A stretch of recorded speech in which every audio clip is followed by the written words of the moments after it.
uJesu Kristu uyinkosi. Bab'Ntsibande, Mam'Ntsibande, ibandla entabeni yendlu kaJehova kuyabonelelwa. Ibandla ekhaya lezwi ngiyanibingelela egameni lenkosi yethu uJesu Kristu. Nginobufakazi, cela ukuthula nje ubufakazi ngomkhuleko lona kaMeyi 18. Umakhelwane wami kwathi nje ntambama wathumela ingane, sekuntambama impela, wathumela ingane ukuthi ucela ngivele kuyena. Ngahamba-ke ngaya kuyena, ngangibelethe ingane encane. Hhayi, uma ngifika-ke abese angikhombise intombazane yakhe iphezu kombhede, athi ngicela ungibukise lana. Hhayi, bese ngithi uJesu Kristu uyinkosi, uJesu Kristu uyinkosi. Uma ngifika kuyona isithule, ukuthula kokushona impela. Hhayi, kwawukuthi ngibelethe ingane, ngihambe ngigijime ngicele kamakhelwane bangibambele ingane, ngibuye. Ngesikhathi ngingena endlini athi yena, hayi, uthi uzovuka kodwa ngiboni ukuthi uzobe saphaphama. Hhayi, ngiguqe, ngikhuleke, ngithi Nkulunkulu, nangu umntwana wakho ngimletha kuwe njengamanje. Konke kusezandleni zakho, ngisho impilo yethu isezandleni zakho. Ngikhuleke, ngithi okungenzeki kubantu kuwena kuyenzeka. Hhayi, ngivele ngisukume-ke lapho-ke ngibe namandla angikaze ngibe nawo lawo amandla okukhuleka. Ngikhuleke, ngimemeze uJesu Kristu uyinkosi. Ngithi uma ngithi ngiyabheka, awu ngikhohlwe ifoni yami ekhaya. Bese ngithatha ifoni yakhe untombazane lo oseshonile, ngiyivule, ngangimthumelele vele unawo umkhuleko oka-18 Meyi. Ngiwuvule umkhuleko, ngiwubeke la esifubeni kuyena. Useyabanda, uqinile ngqi. Useqinile, sehlangana useyabanda nje akasaphefumuli, useshonile. Ayi, ngikhuleke. Lokhu ngithe nje uJesu Kristu uyinkosi, ngiwubeke la esifubeni kuyena umkhuleko ka-18 Meyi. Mangiwubeka esifubeni kuyena, lo ngikhulekile, lo ngimemezile uJesu, lo ngilimemezile igama elithi uJesu Kristu uyinkosi, Jesu Kristu uyinkosi, Jesu Kristu uyinkosi. Ngilimemeza, uma wakhe uhleli laphaya esitulini, uyakhala, uthi nje akasaboni ukuthi uzovuka.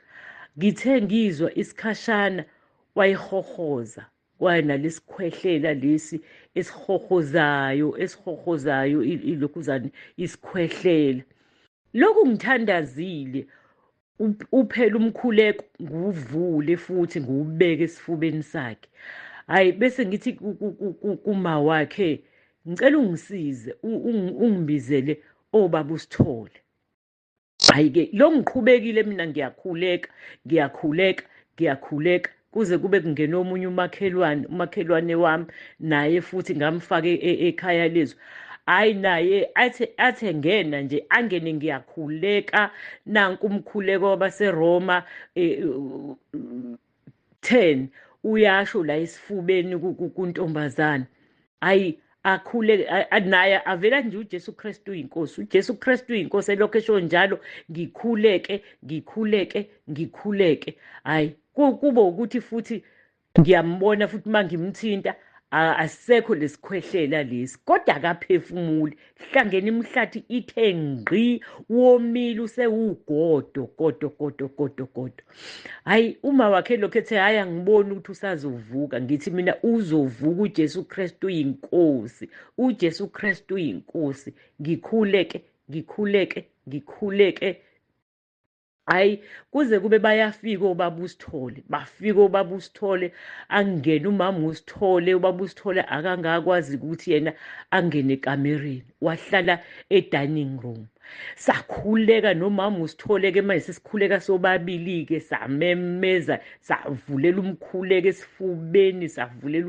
esifubeni.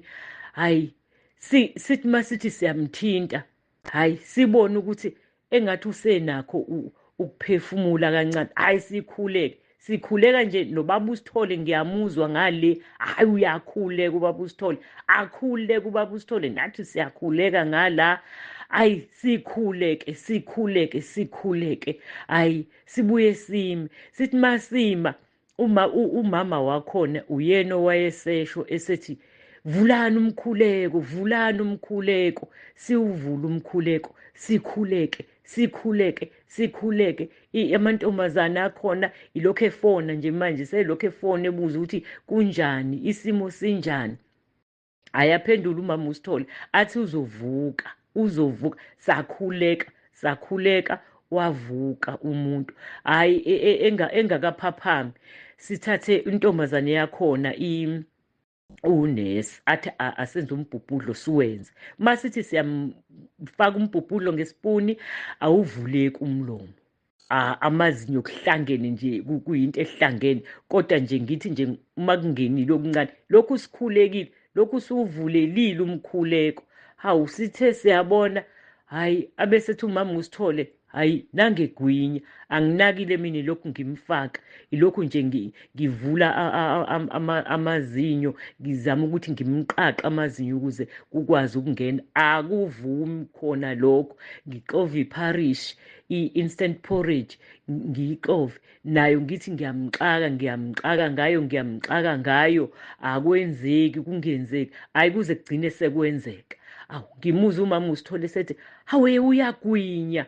awu sakhuleka futhi sakhuleka salokhu siqhubekile umama wakhona uyena owayesesitshela umkhuleko uma usuphelile athi uvuleni umkhuleko usuphelile siwuvule sikhuleke nobaba uSithole wakhuleka ngale dining room siyamuzwa uyakhuleka ubaba uSithole hayi agwinye ngesikhathi esegwinya hawu sibone ukuthi usephapheme sikhuleke siqhubeke nokukhuleka sithe sathi siyabona hawu umuntu wanyakazisa ikhanda wanyakazisa inyawo sezwa ngoma wakhe sethi hawu zanyakaza inyawo awu sambonga uNkulunkulu sakhuleka manje sesibonga-ke manje sesimbonga kuNkulunkulu awu waphaphama baba wavula amehlo sambone sebheka hawu wabheka wavuka wahlala ngesinqa uthe nje sehleli ngesinqa akukhulumeki amazinyo asahlangene kodwa ufuna ukuthi uJesu Kristu uyinkosi washo nathi sasho saqhubeka sawuvula umkhuleko hawu sithe sibona nangu esethi uJesu Kristu uyinkosi uJesu Kristu uyinkosi wasibona sonke endlini wasisho ukuthi ubani lona hayi kwadinga ukuthi ubaba uSithole ahamba ayolanda i-ambulance ayoyilinda emgaqweni ngoba base bekubizwe ne-ambulance asafica sebebiza i-ambulance amantombazane lawa akuba seThekwini awu sambonga uNkulunkulu bazalwane umkhuleko abaseRoma 10:9 uyasebenza loka 18 May uyasebenza ngiwubonile kwenzeke into ebengiqala bengizwa ifakazwa abazalwane kodwa yenzeke ngiyibuka yenzeka phambi kwami igama elithi uJesu Kristu uyinkosi singaliyeki bazalwane noma ngabe nini siyabonga bamtsibande siyabonga wafika we-ambulance wafike sevukile sehleli ngesinqa wabuza ukuthi senze njani samtshela ukuthi senze njani simcheka noshukela umama uSithole emcheka ushukela sathola ukuthi ushukela usukhuphukile wathi senze njani samtshela wavele nje wathi umfana hawu pho usayaphi ngoba seniwenzile umsebenzi ayi kwawukuthi-ke kufanele ahambe ayofaka namadrip siyambonga nje uNkulunkulu ngawe baba Mtsibande ke kwafika kumina enhlizweni yami ukuthi awu ukuba ubaba Mtsibande akavumanga ukulalela uNkulunkulu ngabe kunjani ngabe abantu laba abafayo ngabe nje nathi uqobo sesafa siyambonga uNkulunkulu siyambonga ngawe uNkulunkulu baba Mtsibande siyambonga kakhulu wavuka noma esesibhedlela kodwa uyaphila wavuka esefile uJesu Kristu uyinkosi, uJesu Kristu uyinkosi baMtsibande. uJesu Kristu inkosi. Baba Mtsibande nomama, ngicela ukudlulisa ukubonga kuNkulunkulu. Ngicela ukudlulisa ukuvikeleka ne-umbrella esembuzile. Ngesonto elidlule kungena izinswelaboya silele eNtathakusa lapha ekhaya. Zathi uma ingena lezi nswelaboya zayongena nge-sitting room, zathatha iwindi zalibeka phansi, zathatha ibhaklegadi zayibeka phansi. Silele Nkosi yami, asizwa lutho, kodwa ngibonga uNkulunkulu ngoba sebengenile endlini, sebethatha abakufunayo. Abazange beze emakamereni kuba bezoqeda ngathi, ngoba babezoqeda ngoba sasilele, ngoba phela sivikelekile. Ngabona ukuthi hayi, i-umbrella yasezulwini isembuzile. Bathatha oma-TV, bathatha iy'khwama abay'fica zabanye e-dining room, abanye abanamalayisensi kumanje, abanama-ID. Akusho lutho konke lokho, umphefumulo ukhona. Siyambonga uNkulunkulu wethu, siyalidumisa igama lenkosi yethu uJesu. Sithi nje uJesu Kristu yinkosi, ngoba ngaleli gama kuguqa amadolo ezulwini, aguqe emhlabeni, aguqe phansi komhlaba, bese ukuthi izilimi zonke zivume. Ngiyambonga uNkulunkulu ngendlela emangalisayo Baba. Zivume izilimi zonke zithi uJesu Kristu yinkosi. Kube yinkazimulo kuNkulunkulu Baba wethu. Awu, ngiyambonga uNkulunkulu, angazi ngingathini Baba, ngoba abaningi imizi bayangena babashaye, bababophe Nkosi yami. Abantu kuthiwa komakhelwane baboshiwe, batholakala sebeboshiwe, beshayiwe, abana-ID, abanalutho. Abazange beze, bebe nayo yonke indlela ukuthi beze bezosenza okubi, kodwa ngegama likaJesu, ngegama likaJesu esimkhonzayo, azange benze lutho. Bathathile lokho TV, uNkulunkulu yosipha ngelinye ilanga imali siyithenge enye i-TV. Alibonge igama lenkosi. Ngiyabonga, ngiyabonga, ngithi uJesu Kristu yinkosi, uJesu Kristu yinkosi, uJesu Kristu yinkosi. uJesu Kristu uyinkosi, uJesu Kristu yinkosi. Baba, ngizobonga iy'nkonzo osipha zona kakhulu. Ngiyakhula, ngizobonga nakumama inkonzo asipha zona. Ngiyabonga nje kakhulu iy'shumayelo enisinika zona njalo. Ngiyambonga kakhulu uNkulunkulu ngani. Ngibonge nje Baba ukuthi la ngikhona khona ngiyatohoza. Ngangicela nje ngikhala ukuthi Nkosi ngicela ungiphe ngizoba na-extra cash. Ngikhuleka kodwa selokhu kungenzeki, ngifisa kungenzeki, kodwa ngalela kukhipha nje kweshumi, uNkulunkulu wangimangalisa, wavula, ngathola itoho la eceleni la ngizosebenza khona. Bangibiza nje ngalelo langa, and imali mangabe ngiyosebenza ngalelo langa ngithola ngalelo langa, ngifike ngisebenze ngithola imali. Umsebenzi engiwenzayo ngifike ngi-ayine nje kuphela, kodwa labanye bayawasha baphinde ba-ayine kwezinye iy'ndawo, bathola imali ebene ngithola ephindiwe. uNkulunkulu nje uyangimangalisa, eyami iyaphindwa. Noma ngelinye ilanga ngibheke le engiyitholayo, ngelinye ilanga ngithole seyingezwe nge-R100 ngaphezulu. Ngiyambonga kakhulu uNkulunkulu Baba, umsebenzi angenzela wona, angisayisweli imali. Akekho umuntu engidiphendele kuye, ngiyayisebenzela, ngiyazenzela izinto, kodwa izinto angenzela zona uyangimangalisa. Ungubaba, ungiko konke kimi. Ngiyambonga kakhulu Baba uNkulunkulu izinto angenzela zona. Bese kuthi ngelinye ilanga ngike ngaphupha engathi ngiselwandle. Ulwandle ngibona engathi lukhipha iy'ntuthwane, ngathi ngiyayibona ziyinqwaba, ziyaphuma. Bese kuba nesu lethi uyalibona ulwandle, aluvumeli lutho ulwandle ukuthi luhlale kulo lungcolile. Ulwandle luyaziklina, alivumeli lutho, ngisho into encane engangentuthwane alivumi ukuthi ihlale. bese ngiyachubeka ngathi ngiyahamba. Ngisahamba ngibona amathuna amakhulu angajwayelekile amakhulu ashaya enjulayini. Bese kuba nezwi lithi sebenza isikhathi sokuphumula siyeza. Sebenza isikhathi sokuphumula siyeza. Uyababona labalelela amathuneni sebasebenzile sebaphumulile. Sebenza isikhathi sokuphumula siyeza. uJesu Kristu inkosi, uJesu Kristu inkosi, Baba, amen.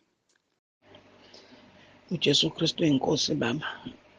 Ngigcine ngo-2019 ukusebenza ngibolekisa ngemali. Bengibolekisa ngemali nje ola lonke. Ngithe uma ngingena la ekhaya lethu ngezwe imigomo eminingi ebesiyenza engekho right. Ezinye izinto sesithi siyakholwa singazi ukuthi senza izono. Engaphatheka buhlungu uma ngizwa kuthiwa ngisho ukubolekisa ngemali akukho right. Ngalimala ngathi inkosi ngisize ungiphe ikhambi lokuthi ngikwazi ukuphuma kulento. Kulezi nsuku bengekho right or ngingekho right, ngikhula ngithi inkosi ngisize ngikwazi ukuphila ngaphandle kwale mali. Ngihamba ngaye eGoli emngcwabeni. Mangifika eGoli emngcwabeni ngithola omunye umama omkhwe oyisihlobo sethu kodwa ohlala kude nathi. Bese yasho ukuthi uyadayisa amakhombo, sunlight, lezinto zokukorobha, bleach, lento stay soft, pine gel.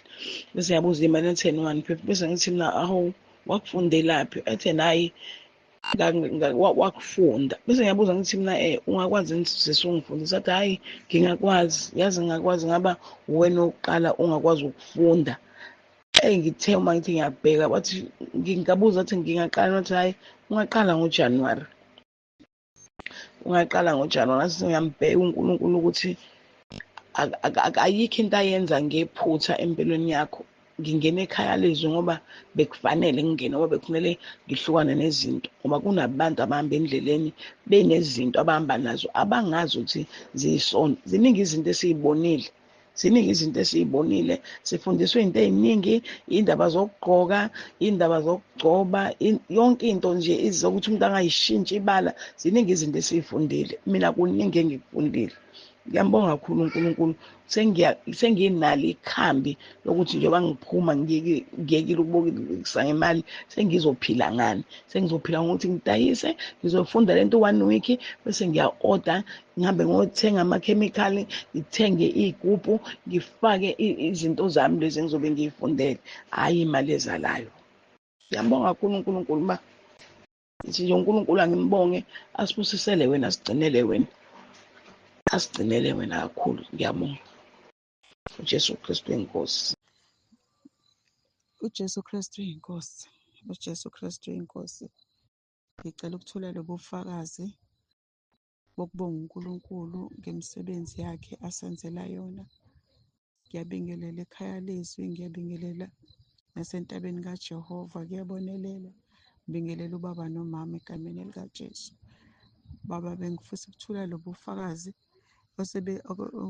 lapho ngangisiza khona umntwana kadadewethu engamfica sexakekile, isimo sakhe sesisembi ngalolu hlobo, kungabeletheki. Manje engenayo umuntu omsizayo nomuntu akhuluma naye esendlini. Ngibonga ukulalela nje iy'mfundiso zakho Baba osinikeza zona, ukuthi uma uNkulunkulu ekhuluma asomlalela uNkulunkulu.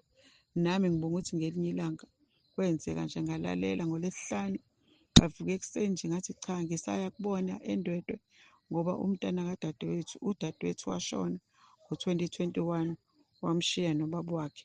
So esimeni akade ebhekene naso bengasekuhle ngoba umntwana ubengafiki, kepha ngahamba ngoLwesihlanu ngafika ngamkhulekela, sakhuleka salala.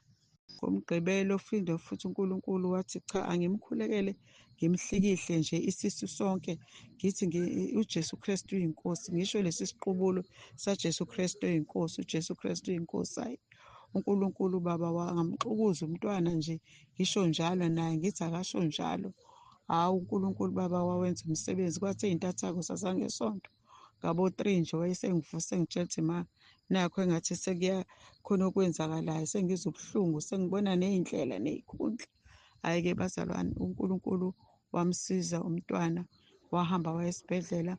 Uma efika esibhedlela, hawu ngesonto nje emini wayeseyiphethe ingane iphethe insizwa yakhe. Ngiphakamisa amandla nje kaNkulunkulu nesiqubulo esithi uJesu Kristu uyinkosi siyasebenza kakhulu.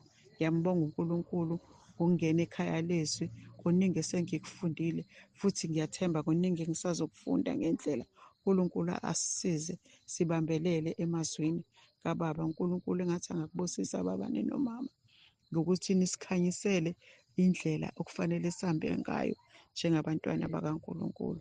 uJesu Kristu uyinkosi. Amen. uJesu Kristu uyinkosi. Siyabingelela Baba egameni lenkosi yamakhosi uJesu Kristu yena yedwa. Sibingelele kuBaba, sibingelele kumama. Siyambonga kakhulu uNkulunkulu esiphuma esenzela umusa. Ngithi Baba angixolise, Nkosi yami sengidilithe kabili ngenxa yokuthi ngiyeqa ku-3 minutes. Ubufakazi benginakho Baba, uNkulunkulu ungisizile, ungiphilisile bese ngidla amaphilisi kashukela nawe BP kusukela ku-2019. So-ke uma ngingena emkhosini bengiye ngingawadla amaphilisi, ngisaba lento ngobe ngathi ngiyawadla kwavele kwafika ukuthi sengiphumile emkhosini. Ngithi ngidlela amaphilisi ukuthi ngiphuza amaphilisi. Lokho okuncane ngoba kwakungafanele singidle lutho. Kodwa kufike izwi nje enhlizweni yami lithi suphumile emkhosini. Ngiphinde futhi kanjalo ngicele futhi kufike lokho ukuthi sengiphumile emkhosini. So-ke ngadecide ngelinye ilanga ukuthi Nkosi uma ngingena emkhosini ngingawadla amaphilisi ngisuke sengiwadlelane futhi. Kwangazuthi nje kwafika lokho enhlizweni yami. Ngoba uNkulunkulu uNkulunkulu ophilisayo Baba. Ngavele ngawayeka amaphilisi. Nginenyanga manje ngicabanga ukuthi ziwu-3 inyanga. Angidli lutho, angidli iphilisi, angenzi lutho. Ngiphila nje ngomkhosi, ngingena emkhosini ngidumisa uNkulunkulu ukuthi uNkulunkulu akaphelelise ukusindiswa kwami kwemzimbeni. Ngiyamkholwa uNkulunkulu sengiphilisile Baba. So ngiletha lobu bufakazi uqinisekisa Baba ukuthi uNkulunkulu ungiphilisile, ungenzela umusa, wangikhulula egameni likaJesu Kristu. Ngaqhubeka futhi ngabuka ngalalela ne-audio i-video Baba wayenza noBaba uMkhize, yangigqugquzela nokuningi nje uBaba akufundisile. So-ke ngalokho Baba uNkulunkulu ngenxa yeziningi nje izinto uNkulunkulu asenzele zona ngenxa yezifundo esiyithola ekhaya lezwi uNkulunkulu ayilethayo.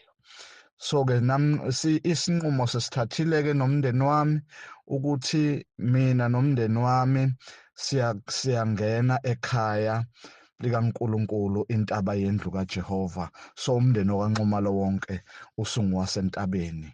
uJesu Kristu uyinkosi. uJesu Kristu uyinkosi. uJesu Kristu uyinkosi Baba. Ekuseni ngiyambonga kakhulu uNkulunkulu ngingena ekhaya lezwi. Ngangifonela omunye umama ngangithi angikhulekise ohlala eSavannah Park ngoba longixhumanisa nekhaya lezwi. Ngigula, ngiphethwe i-thyroid, ngigula kakhulu. Angazi ngisho ukukhuluma, angikhala khuluma naye. Angizwe esibhedlela eMagandi, ngidluliswe kuthiwa ngiye eMagandi. Uma ngifika eMagandi bangenzela ingxoxo ukuthi ngihambe ngiye eBrick City ngiyohlinzwa khona. Uma ngifika eBrick City bafike ngingene ngenza appointment ukuthi ngiyokwenza amalento lento i-ultrasound. Ngenza ultrasound bese ngiyabuza kusisi ngoba ngangihambe kubheda ngale eMagandi ilenga, ngangibona kulokhu yakhona ukuthi iyalenga. Uma ngibuka isithombe sakhona yayibonakala ukuthi iyalenga. Ngihambe ngiyenze ngala ultrasound eBrick City. Ngibuze kusisi ngithi ma usisi kuhamba kanjani? Ethi usisi hayibo ngibona ama-dots nje mina la, ama-dots kuphela la engiwabonayo. Asethi nayi kodwa uzoya kudokotela next week mhla 4 uzoya kudokotela uzofika uzwe ukuthi kuthiwani. Izolo ngihambe mhla 4 ngiye kudokotela. Uma ngifika kudokotela kulandwa ama-results. Uma esebuyile ama-results ngilindele ukuyohlinzwa mina. vele kuthiwa nje angisena lutho, thyroid ayikho, ababoni lutho. Ekubeni lapho ngihamba ngigula ngasuka ngeklinikhi ngigula, eklinikhi ngaye eGandhi ngigula, ngathi ngifike eGandhi babengidlulisela eBrits City esibhedlela. Kodwa nje ekugcineni kuvela kuthiwa angisenalutho, anginalutho. Noma inhlungu ngizizwa la ayifani ngale ndlela le engihamba ngiyo. Bengithi angibonge uNkulunkulu, ngibonga ukungena ekhaya lezwi. Ngiyabonga nje kakhulu abantu bangapheli amandla nabaphumayo abangaphumi. Ngibonile uNkulunkulu eyisiza impilo yami. uJesu Kristu enkosi. Amen.